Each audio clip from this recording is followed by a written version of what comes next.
Well, Damien, nice to meet you. Yep. I checked your website. I saw there were some paintings on it. Yes. What happens to most of your paintings? I sell them. Yeah. I just got actually before this tour started, there was some people who emailed me about buying some paintings. Yeah. Was it because they already knew your music, or that they were getting interested in Yeah, it? I think so. Yeah. I mean, most people don't even know I paint. But yeah, before I did music, my focus was art, and I wanted to be a painter. Has it always been there constantly during your musical period? No, I gave up painting around the time that I did my first record, so 1996. Yeah, I painted my whole life, and then I signed a record deal, and my focus became music at that point. You know. Did you miss it at that point, or why did you decide just to focus on the music? Because it takes a lot. Music takes a lot of my time, you know, especially in the beginning. I was being paid to write songs, you know, so there wasn't really much time for painting, you know. And when did it find its way back into your life?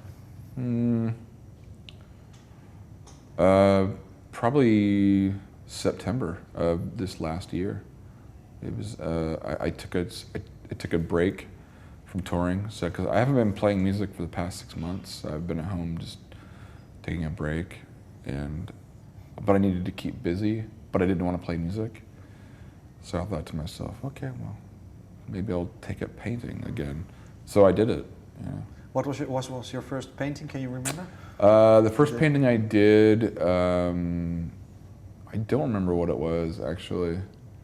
I don't remember what it was. I've done a few of them, so. Because you make collage. I saw I think there were 4 pictures on your website. I think 2 with a cow. Yeah. One of Nixon. Yeah. And one, what was it? Was it the cowboy? Cereal, yeah. Yeah. Was it Nixon? Yeah, there's a cow, there's a cow head, and then an animated cow head, then it says Nixon beneath it. Yeah.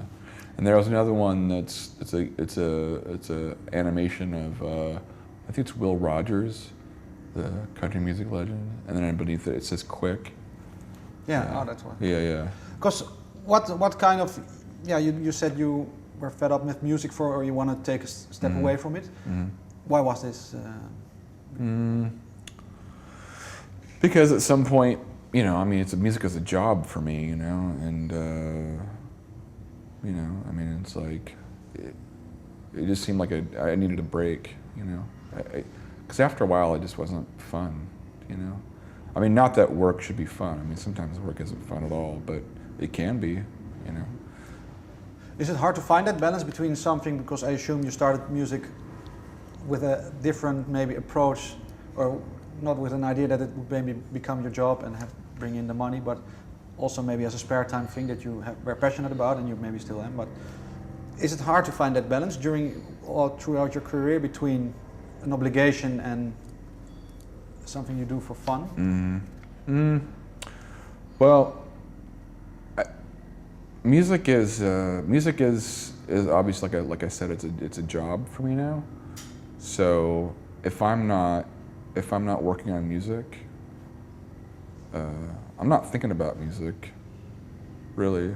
I mean, my spare time is spent with researching things I like, or things that interest me, or it's hanging out with my son, you know, and my family, spending time with my wife, doing a lot of reading, research on things. I mean, I don't spend a lot of time thinking about my music, to be honest with you. And painting, what role fulfills that? Is that just something to relax, or is it more than that? It's just continuing the creative process. You know, it'd be like,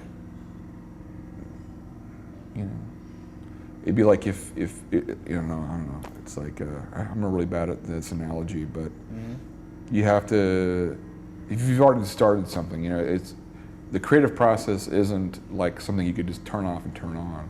It's always going. You know, it's like breathing. You're always breathing. Your heart's still beating.